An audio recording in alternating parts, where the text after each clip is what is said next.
Pendirian negara Islam, terbunuhnya Ali di tangan Khawarij dan naiknya Muawiyah menjadi khalifah menandai akhir era yang biasa disebut Khulafaur Rasyidin.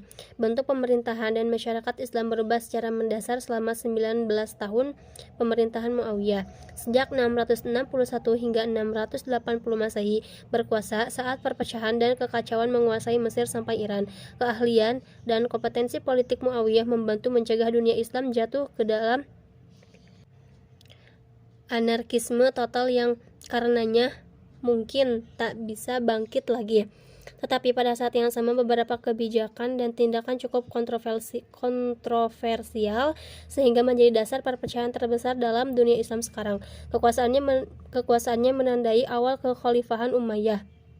Ketika suksesi khalifah diputuskan berdasarkan keturunan dan tetap berada dalam keluarga Umayyah sampai 750 Masehi, kemudian digantikan oleh keluarga tua di Mekah yang lain Abbasiyah, Muawiyah. Meskipun sudah ada usaha lewat arbitrase, solusi nyata bagi perselisihan antara Ali dan Muawiyah tak pernah terjadi. Tahun terakhir kekhalifahan Ali ditandai perpecahan de facto antara kekuasaan Muawiyah dan Ali, tetapi dengan wafatnya Ali, Muawiyah bebas memperluas kekuasaan di wilayah yang sebelumnya setia kepada Ali dan menyatukan dunia Islam di bawah perintahnya.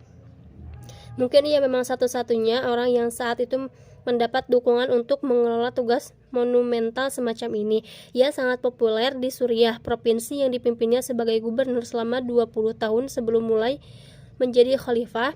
Pasukan Suriah menjadi tulang punggung kekuatan militernya. Akan tetapi ia tetap mempunyai musuh terutama di Irak. Di sana berkembangnya pandangan umum yang cenderung memilih kekhalifahan diwariskan kepada anak Ali yang bernama Hasan. Sebagai negarawan pragmatis, Muawiyah tak ingin membawa dunia muslim dalam peperangan lagi untuk memperebutkan kepemimpinan. Jadi alih-alih memobilisasi pasukan untuk menghancurkan oposisi dengan kejam, ia menegosiasikan perjanjian dengan anak Ali. Hasilnya Hasan akan menyerahkan seluruh klaim kepemimpinan dan menghabiskan hidup untuk kegiatan ibadah dan ilmu pengetahuan di Mekah.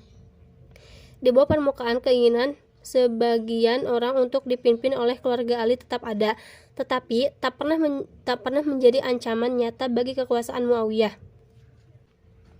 Masjid Dome of Rock dibangun pada akhir 690-an sebagai bagian dari kompleks Masjidil Aqsa di Yerusalem. Rancangannya sebagian besar dibuat oleh Bizantium dan sebagian dibangun orang Kristen.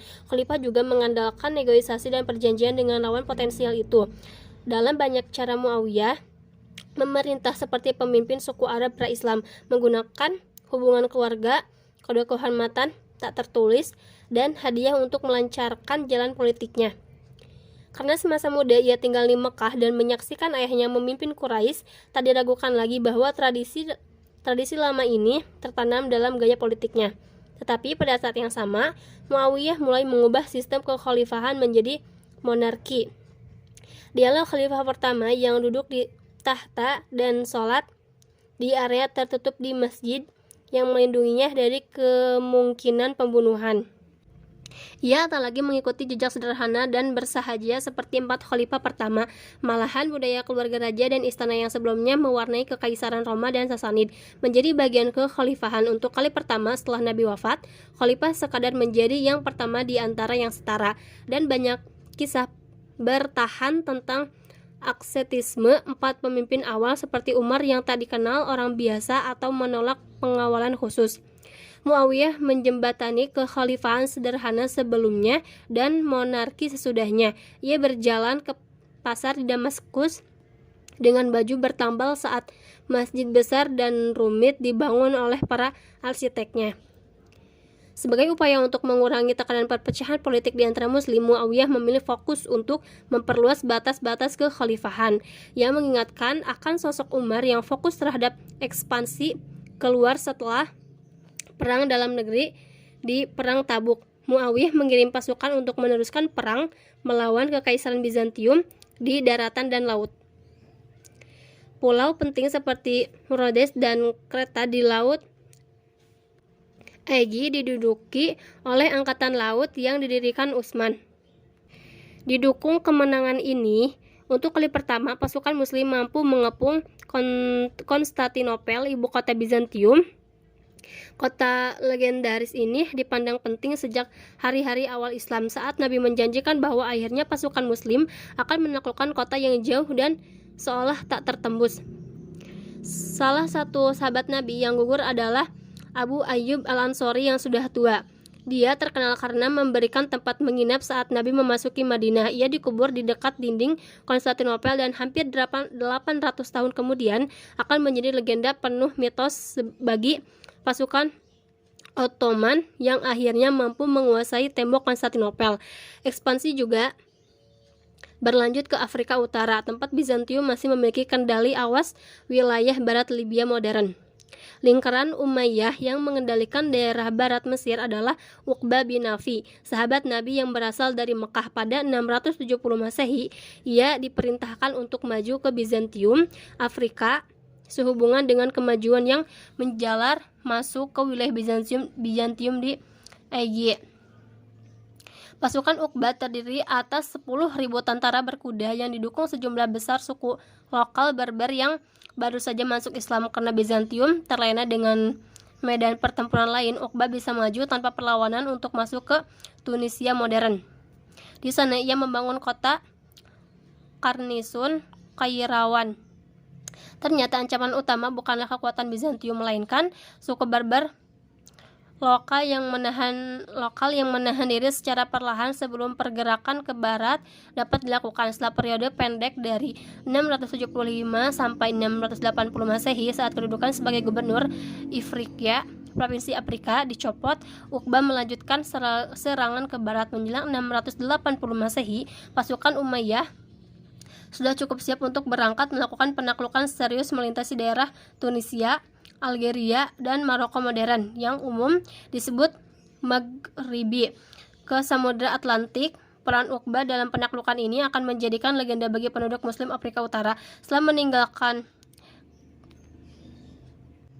Qairawan pada 680 Masehi, pasukan Uqbah melanjut tanpa perlawanan sepanjang dataran tinggi gurun di selatan pegunungan pesisir sepanjang Mediterania. Maju dari satu pos terdepan Bizantium ke pos berikutnya, pasukan Uqbah mampu menganeksasi dengan relatif mudah wilayah ratusan kilometer sepanjang pantai, walaupun perpecahan dan perang saudara berkecamuk di jantung kekhalifahan Islam. Salah satu penjelasan yang mungkin tentang penaklukan yang tampak menakjubkan ini adalah perbedaan bahasa, budaya, dan agama antara Berber Afrika Utara dan penguasa Bizantium.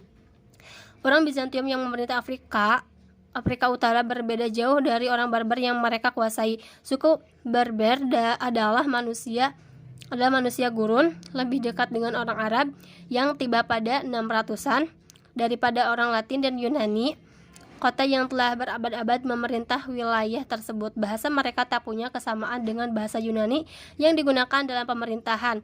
Hanya sedikit orang Berber yang mengubah cara hidupnya dan mempelajari bahasa gubernur mereka.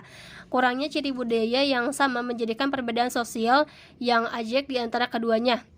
Asimilasi penuh orang Berber ke dalam masyarakat Roman atau Bizantium sangat langka, akan tetapi sepertinya agama menjadi faktor yang lebih besar yang membuat Berber mendukung pasukan Muslim Arab.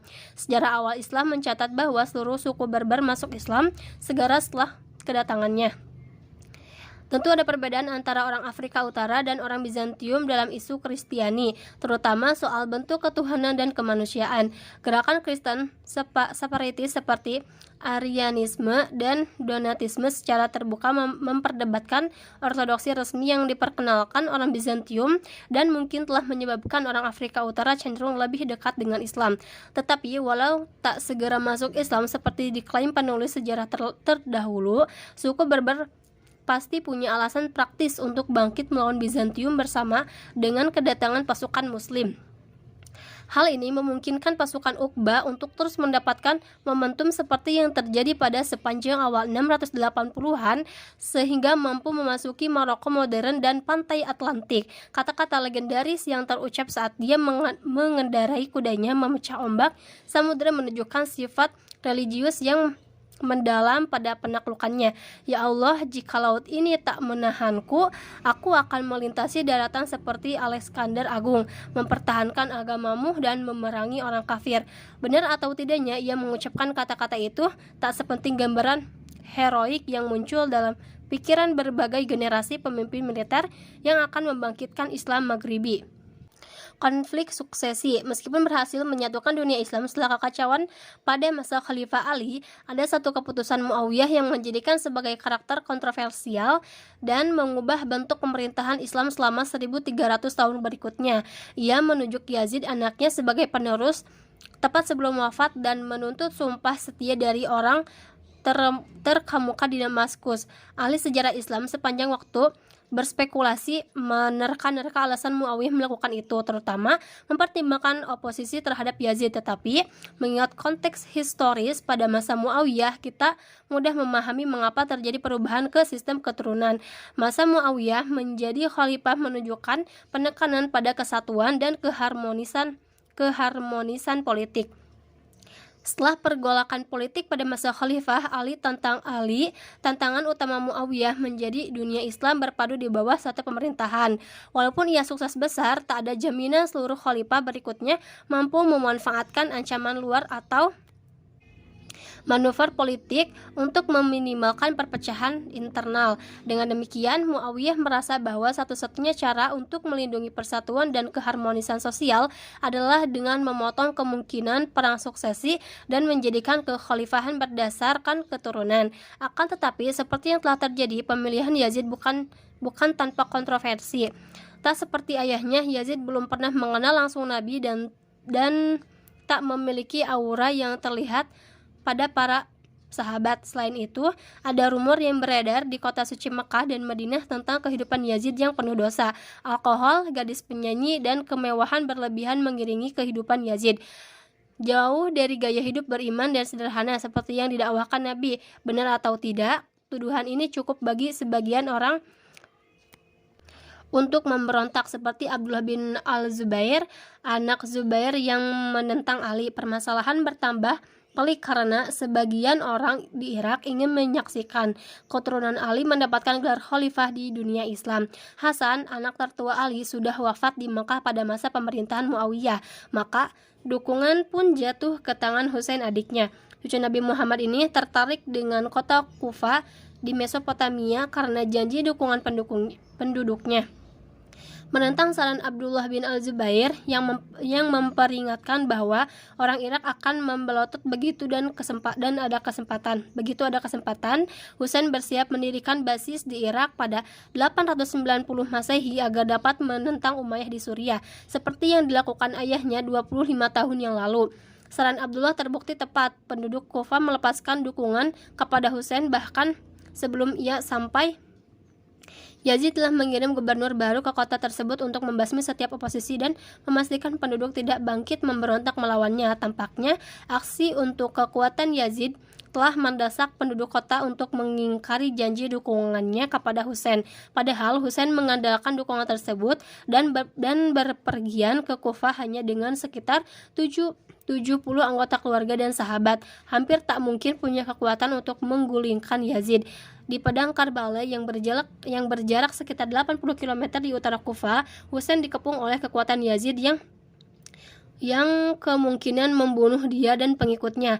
Perang Karbala nantinya menjadi salah satu legenda tentang pendirian aliran baru yang berbeda, Syiah. Pemberontakan Abdullah bin Al-Zubair tak lebih baik hasilnya. Setelah membunuh Husain, masyarakat di dunia Islam umumnya mendukung perlawanan terhadap pemerintahan Umayyah. Lagi pula Husain adalah cucu kesayangan Nabi. Pembunuhan keturunan Nabi mengejutkan banyak pengikut yang soleh. Abdullah menggunakan oposisi terhadap Yazid untuk mendukung pemberontakan sendiri melawan Bani Umayyah. Ia menyatakan di Mekah pada 680 Masehi, dengan dukungan semacam itu, pemberontakan Abdullah tak bisa ditumpas semudah Husain. Bahkan Yazid tak pernah mampu memadamkan pemberontakan di Hijaz dan meninggal pada 683 Masehi tanpa kekuasaan penuh di kekhalifahan. Setelah kematian Yazid, kendali Bani Umayyah seolah runtuh di mana-mana di bumi Islam. Penerus Yazid, seorang anak muda yang sepertinya tak tertarik pada pemerintahan, hanya kekuasaan selama beberapa bulan hingga kematiannya. Abdullah menyatakan diri sebagai khalifah dan mendapat sumpah setia dari penduduk Irak, Mesir, dan bahkan golongan pinggiran Suriah itu sendiri. Akan tetapi melalui perpaduan antara politik kesukaan dan pertempuran terbuka, Bani Umayyah mampu mengambil alih kendali kekhalifahan di bawah Marwan, salah satu keponakan Muawiyah di bawah Marwan, dan anaknya Abdul Malik. Bani Umayyah mengambil kembali kendali atas Suriah, Mesir, dan Irak, dan akhirnya memadamkan pemberontakan Abdullah bin Al-Zubair di Makkah pada 692 Masehi. Bani Umayyah bangkit dari ancaman kepunahannya untuk memperoleh kembali kendali penuh atas kerajaan Muslim. Ini pasti bukan kedamaian dan keselarasan yang diharapkan Muawiyah saat menunjuk putranya sebagai khalifah. Akan tetapi begitu Bani Umayyah mengambil kendali, periode perang saudara antara 680 dan 692 Masehi seperti tak lebih dari cegukan kecil. Pada akhir 600-an dan awal 700-an, Bani Umayyah melanjutkan periode kedua ekspansi militer cepat dan pertumbuhan ekonomi yang akan menandingi periode manapun dalam sejarah Islam sebelum dan sesudahnya. Fakta bahwa Bani Umayyah menaklukkan sebagian besar Iberia hanya dalam waktu 4 tahun dengan beberapa ribu prajurit menandakan bahwa mereka mendapat dukungan dari penduduk lokal. Penaklukan lanjutan konsolidasi penuh dalam penaklukan Uqbah di Afrika Utara harus diselesaikan sebelum penaklukan lanjutan dapat dilaksanakan. Khalifah Abdul Malik mengirimkan pasukan untuk menaklukkan Kartago, pos luar terakhir di bawah kontrol Bizantium di Afrika Utara pada 698. Dengan demikian, daerah terakhir Bizantium Afrika Utara lenyap. Setelah penguasaan dipaksa mundur ke Sisilia dan Yunani, sekarang tentara Islam melengkapi salah satu penaklukan paling spektakuler dan tak dapat dipercaya dalam sejarah. Legenda menceritakan seseorang bekas petinggi Bizantium, Julian, memohon kepada gubernur Muslim Afrika Utara yang baru untuk menghukum raja Visigotik dari semenanjung Iberia, Roderick. Sang raja dituduh menggoda anak perempuan Julia saat di bawah perlindungannya. Julian bukan berjanji menyeberangkan kekuatan ekspedisi Islam melintasi selat ke Spanyol untuk menuntut balas raja tiran tersebut. Benar atau tidaknya keberadaan Julian laporan tentang kerusuhan di Spanyol, Visigotik, ditambah permohonan kaum Yahudi dan Kristen dan Ortodoks yang teraniaya tentu mempengaruhi keputusan untuk menyeberangi selat dan pergi ke semenanjung Iberia. Musa bin Nusair, gubernur Umayyah untuk daerah Maghribi, lalu mengirim pasukan di bawah komando Tariq bin Ziyad, seorang Berber yang masuk Islam awal 711 Masehi. Ia mendarat di dekat pegunungan monolik raksasa yang sekarang dikenal sebagai Jabal Tariq, Gunung Tariq, diinggriskan menjadi Gibraltar. Dari tempat ini, Tariq memimpin pasukan penyerbu ke sepanjang selatan Spanyol yang terbukti berhasil, terutama sejak Roderick dan pasukan besar Visigotik yang dari utara semenanjung sedang menghadapi pemberontakan Basque.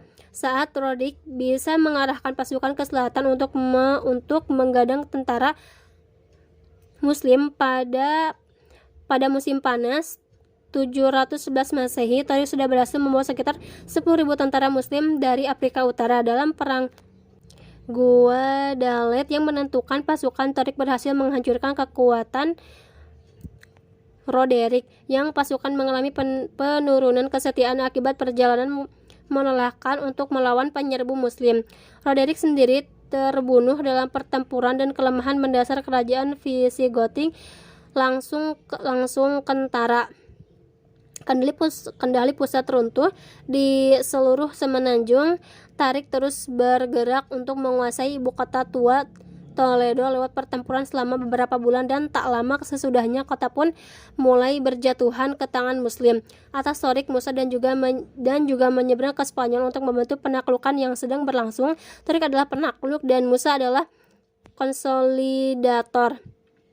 Saat kekuasaan ekspedisi, pemimpin Torik menguasai kota jauh ke utara hingga lembah Ebro. Pasukan Musa yang lebih besar melanjutkan untuk menerapkan hukum Islam penuh di wilayah taklukan dan membentuk pemerintahan sipil. Sejak 711 hingga 715 Masehi, Torik dan Musa mampu menjadikan sebagian besar wilayah semenanjung di bawah kendali Umayyah. Penaklukan wilayah seluas itu yang seolah mustahil melibatkan pasukan dalam jumlah relatif kecil. Ini mengingatkan kita akan penaklukan Afrika Utara. Tepat satu generasi sebelumnya, banyak pemeluk Islam baru di India merupakan penganut agama Buddha dan anggota kasta rendah yang tertarik dengan sifat kesetaraan dalam Islam. Penyerbuan lebih lanjut ke selatan masuk ke Galia awalnya terbukti sukses seperti penaklukan Spanyol. Pasukan Muslim berhasil maju sampai bagian selatan Prancis modern, menerapkan aturan Islam di Aquitaine dan Septimania pada 720 Masehi. Puncak invasi Islam ke Galia terjadi pada 732 saat pasukan di bawah gubernur Muslim Andalusia Abdurrahman al-Ghafiqi dikalahkan pasukan Franks yang dipimpin Charles Martel di Perang Tours, utara Prancis. Arti penting pertempuran ini menjadi bahan perdebatan para ahli sejarah. Sebagian berpendapat bahwa kemenangan Islam akan membuka jalan pada penaklukan penuh Eropa dan perpindahan agama ke Islam pada 700-an, sedangkan yang lain mengecilkan pertempuran tersebut dengan menyatakan gerak maju Al-Ghafiqi ke utara Prancis tak lebih dari penyerbuan musim panas tanpa bertujuan menaklukkan. Penting atau tidaknya pertempuran itu masih bisa diperbantahkan, tetapi kita menyoroti implikasi penerapan hukum Islam di Prancis dan sekitarnya bagi sejarah Eropa pada abad pertengahan. Ekspansi Umayyah awal abad ke-8 menjadi luar biasa karena tak terbatas pada Afrika Utara dan Spanyol. Secara bersamaan, di sisi yang sebaliknya, dari kerajaan pasukan Umayyah bergerak maju menuju daerah tak dikenal yang bahkan pasukan Alexander pun tak berhenti mendatanginya. Pendorongannya adalah kapal dagang Muslim yang kembali dari Ceylon. Usai diserang bajak laut yang bermarkas di pojok barat Laut India, Sind. Saat pemimpin kerajaan Sind, Raja Dahir, menolak mengembalikan tawanan Muslim yang ditangkap dari kapal, pasukan Umayyah kembali ditugaskan untuk memperluas batasan-batasan kerajaan.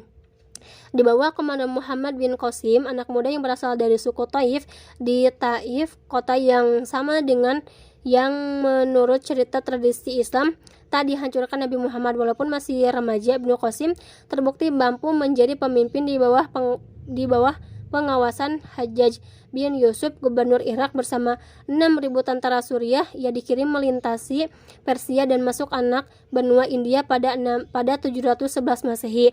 Tahun yang sama saat Torik bin Ziyad masuk ke Spanyol. Setelah mereka mencapai Sungai Indus, beberapa komunitas kecil menyerang karena dijanjikan kebebasan beragama. Dibantu pejabat kuil Buddha, pasukan Muslim menguasai setiap kota dengan perlawanan relatif kecil. Akhirnya pasukan Ibnu Qasim bertemu Raja Dahir dalam peperangan di sepanjang Sungai Indus. Dibantu penduduk lokal yang tak puas dengan kekuasaan Dahir, pasukan Muslim mampu menghancurkan pasukan Sindi. Dahir sendiri terbunuh dalam pertempuran gajah perangnya, tak bisa mengadang anak panah api yang dilontarkan pasukan Muslim. Seperti di Spanyol, kekalahan dalam perang utama dan kematian raja mengakibatkan keruntuhan pemerintahan setempat secara total. Pasukan Muhammad bin Qasim menyapu bersih sisa perlawanan, terorganisasi dalam hitungan bulan, dan menegakkan hukum Islam di Sind. Sebagian India pun segera berada di bawah kekuasaan Muslim, walaupun akan butuh waktu berabad-abad sebelum kelompok Muslim mampu menegakkan kendalinya lebih jauh di anak benua tersebut. Bagi masyarakat Sind, penaklukan Islam tidak mengubah kehidupan sehari-hari terlalu banyak. Berdasarkan nasihat atasnya di Irak, Ibnu Qasim memberikan kebebasan beragama bagi umat Buddha dan Hindu, seperti yang diberikan kepada umat Kristen dan Yahudi di tempat lain dalam dunia Islam oleh gubernur Muslim yang baru. Kuil dan patung yang dihancurkan dalam pertempuran boleh dibangun kembali. Sekali lagi, persyaratan longgar yang ditawarkan pihak Muslim hanya menimbulkan sedikit ketidakpuasan atas hukum Islam dan keharmonisasian sosial. Pada pertengahan 700-an, kekhalifahan Umayyah membentang dari Spanyol sampai India dan menjadi kerajaan terbesar di dunia hanya dalam waktu 100 tahun setelah gerakan Islam dimulai di pegunungan di Mekah. Walaupun ekspansi dan penaklukan biasanya menjadi tanda pemerintahan yang kuat dan cakap, rencana untuk tanda pemerintahan yang kuat dan cakap mengakhiri dinasti Umayyah tengah disiapkan saat pasukan Umayyah menuju wilayah yang tak dikenal. Sementara pemberontakan lain melawan Umayyah gagal. Kali ini pemberontakan akan berhasil karena memanfaatkan banyaknya kelompok etnis yang berbeda yang berada di bawah kontrol Islam dan merasa tidak puas dengan kebijakan sosial Umayyah. Ekspansi yang cepat berarti semakin banyak penduduk non-Muslim yang berada di bawah kendali Muslim. Persentase populasi penduduk Muslim sejak awal hingga pertengahan 700-an diperkirakan hanya sekitar 10%. Sisanya campuran orang Kristen, Yahudi, Zoroaster, Buddha, dan Hindu. Menurut hukum Islam, kelompok tersebut mendapat kebebasan beragama dan dibebaskan dari kewajiban militer dengan keharusan membayar pajak perseorangan atau jizyah. Sebaliknya, umat Muslim hanya dikenai pajak tanah dan zakat. Pada pajak wajib yang akan dibagikan kepada orang miskin, walaupun biasanya lebih kecil daripada pajak Bizantium atau Sasanid. Pra-Islam, jizyah masih lebih tinggi daripada pajak yang dibayarkan orang Muslim. Reaksi ekonomi yang dialami terjadi adalah non-Muslim masuk Islam agar membayar pajak lebih rendah, tetapi solusi ini menimbulkan masalah bagi pemerintahan Umayyah. Jika seluruh non-Muslim masuk Islam, pemerintahan pajak bakal anjlok sehingga secara finansial tidak memungkinkan untuk ekspedisi militer lebih lanjut. Tanpa menyebut kemewahan istana Umayyah, akibatnya usaha untuk menjaga pemerintahan harus dilakukan. Non-Muslim yang masuk Islam disyaratkan tetap membayar pajak jizyah senilai sebelum mereka masuk Islam. Secara teori, cara ini akan melindungi sumber pajak yang berharga untuk kekhalifahan dan memastikan perpindahan agama tersebut dilakukan secara tulus. Dalam praktiknya, ini berarti diskriminasi ras yang dilembagakan karena bangsa Arab hampir seluruhnya telah masuk Islam sebelum dimulainya kekhalifahan Umayyah. Orang-orang yang masuk Islam belakangan adalah bangsa non-Arab seperti Koptik, Yunani, Berber, dan terutama Persia.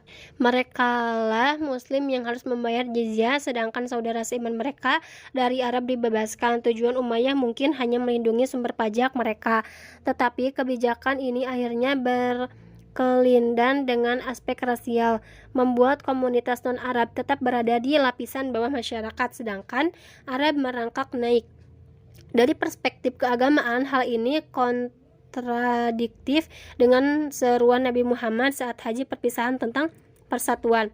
Ia menyatakan tak ada orang Arab yang lebih baik daripada bukan Arab dan tidak ada orang bukan Arab yang lebih baik daripada orang Arab. Sebuah upaya pernah dilakukan Khalifah Umar bin Abdul Aziz untuk membatalkan kebijakan pajak yang tak Islami selama masa kekuasaannya dari 717 sampai 720 Masehi. Walaupun reformasi ini sangat populer di kalangan non-Arab, ia tak dipercaya oleh keluarganya sendiri dan diracun Bani Umayyah hanya 2 tahun setelah berkuasa. Orang Islam berikutnya memberi gelar kehormatan kepada Umar II, sebagian Khulafaur Rasyidin kelima, karena reformasi bernafaskan agama yang ia lakukan. Tetapi pada akhirnya kekuasaan tak lebih dari sekedar gangguan kecil bagi kebijakan Umayyah. Dengan semakin meningkatnya jumlah non-Arab yang masuk Islam, ketidakpuasan akan kebijakan pajak yang tak setara pun berkembang. Menunggangi gelombang ketidakpuasan ini, keluarga keluarga tua lain dari Makkah bangkit untuk mengambil alih kekhalifahan Bani Abbasiyah. Revolusi Bani Abbasiyah. Bani Abbasiyah mendapatkan namanya dari paman Nabi Abbas yang menjadi kepala keluarga klan tersebut. Mereka bermukim di tanah sebelah timur Sungai Yordan setelah penaklukan Suriah dan secara umum menjatuhkan diri dari politik saat perang saudara berkecamuk pada 600-an. Akan tetapi pada awal 700-an mereka mulai mengembuskan rumor bahwa salah satu keturunan Ali secara resmi telah memindahkan hak kekuasaan kepada Bani Abbasiyah. Mengapa ia melakukan atau apakah memang itu terjadi masih merupakan misteri. Dari sudut pandang praktis, hal ini memberikan legitimasi kepada Bani Abbasiyah. Mereka tak hanya lebih dekat hubungannya dengan Nabi daripada Bani Umayyah, tetapi mengklaim akan menegakkan keinginan kalangan yang mendukung keturunan Ali sebagai pemimpin dunia Islam dari wilayah basis di selatan Suriah kemudian Irak. Mereka mengirimkan wakil ke Khurasan di timur. Di sana penduduk Persia dapat digerakkan untuk mendukung pemberontakan melawan Bani Umayyah yang menindas. Sepanjang 730-an sampai 740-an diucapkanlah sumpah setia jaringan sekutu yang jauh dari basis Bani Umayyah di Damaskus. Bani Abbasiyah memberikan janji masyarakat yang lebih setara di bawah kekhalifahan dan secara samar menjamin keturunan Ali akan memainkan peranan lebih besar dalam pemerintahan Islam sesuai keinginan banyak muslim di bagian timur kekhalifahan. Dengan begitu Bani Abbasiyah mampu mengamankan dukungan berbagai kalangan masyarakat. Sokongan datang antara lain dari ahli ibadah yang menyaksikan pemerintahan yang lebih mengikuti teladan Nabi. Selain itu, ada kelompok non-Arab Muslim yang marah atas status kelas 2 mereka. Terakhir, pengikut setia Ahlul Bait yang meyakini bahwa seharusnya kekuasaan menjadi milik keluarga Nabi. Pada 747 Masehi, Bani Abbasiyah secara resmi menyatakan pemberontakan terbuka, mengibarkan bendera hitam khusus di langit kota Merv jauh ke timur dunia Islam yang sekarang bernama Turkmenistan. Revolusi ini dipimpin tokoh misterius yang dikenal sebagai Abu Muslim. Tak banyak yang diketahui tentangnya, tetapi ia memang tak tampak sebagai anggota keluarga Abbasiyah dan mungkin berasal dari etnis Persia. Di bawah kepemimpinannya di bidang politik dan militer yang brilian, revolusi Bani Abbasiyah dengan cepat bisa mengambil kendali Khurasan yang segera menjadi basis pergerakan. Abu Muslim mengirim pasukan ke arah barat masuk ke jantung Persia. Di sana, penduduk lokal Muslim bangkit melawan Umayyah dan bergabung dengan semangat revolusioner. Situasi yang awalnya terlihat sebagai ungkapan ketidakpuasan yang tak berbahaya di Merv kini mengancam eksistensi dinasti Umayyah, terutama saat pasukan Abbasiyah keluar dari Persia dan masuk ke dunia Arab. Kufa yang pernah menjadi pusat sentimen anti Umayyah mulai bangkit lagi melawan gubernur Umayyah dan mengusirnya saat bendera hitam Abbasiyah tampak di horizon timur. Begitu Kufa dibebaskan, pengambilan sumpah setia formal dapat dilakukan kepada calon khalifah dari Abbasiyah, Abu al-Abbas. Revolusi ini pun tujuan jelas dukungan luas dari seluruh Persia.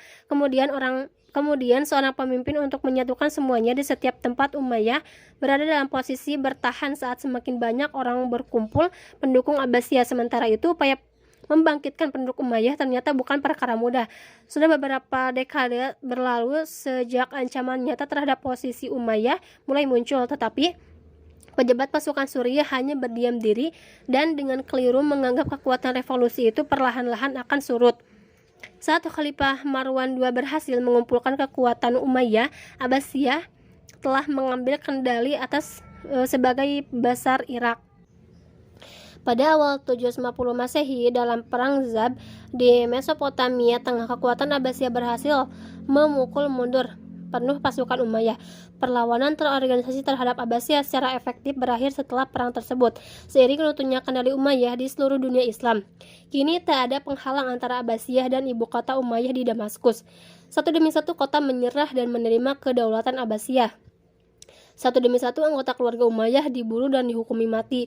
Marwan sendiri tertangkap di Mesir, tempat ia gagal mengumpulkan pasukan yang akan memukul mundur Abbasiyah dan mengembalikan kendali Umayyah. Hanya satu anggota keluarga Umayyah yang berhasil lolos dari revolusi. Abdurrahman yang masih remaja, anggota keluarga Umayyah yang relatif tak dikenal, mampu lolos dengan menyamar ke Afrika Utara. Ia dikejar pasukan Abbasiyah dari Palestina ke Mesir sampai Maghribi dan hanya dikawani oleh budak yang pernah bekerja untuk keluarganya. Perjalanan legendarisnya membawa ia sampai ke Andalusia. Di sana ia mendirikan Emirat Umayyah jauh dari jangkauan Abbasiyah yang akan bertahan hampir selama 300 tahun. Kekhalifahan Abbasiyah. Revolusi Abbasiyah pada pertengahan 700-an menobatkan dinasti kedua untuk mengendalikan kekhalifahan. Pemberontakan tersebut didasari gagasan untuk membangun pemerintahan yang lebih sejalan dengan teladan Nabi, menyediakan tempat yang lebih pantas bagi non-Arab dalam masyarakat, dan memberikan sejumlah peran kepemimpinan bagi keturunan Ali. Janji besar dan idealistis tersebut memang perlu untuk menggalang dukungan beragam grup yang membuat revolusi ini berhasil. Tetapi begitu Abbasiyah berkuasa, realistis kekhalifahan mereka tak seperti yang diharapkan. Revolusi ini tak serta-merta membuat dunia Islam kembali ke era Khulafaur Rasyidin ketika kesalehanlah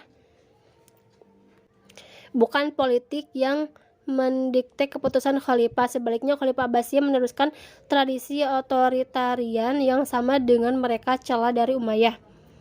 Khalifah tetap menjadi gelar keturunan milik keluarga Quraisy, dan mereka yang mendukung keluarga Ali sebagai khalifah ditinggalkan begitu saja tanpa dipenuhi janjinya. Khalifah Abbasiyah Harun ar-Rasyid terkenal karena kekayaannya yang sangat banyak dan hubungan diplomatik dengan negara-negara jauh. Pada 802 ia mengirim duta besar ke Charlemagne di Prancis dengan menyertakan seekor gajah dan jam air. Salah satu hal yang benar-benar dimajukan Bani Abbasiyah adalah peran non-Arab dalam masyarakat.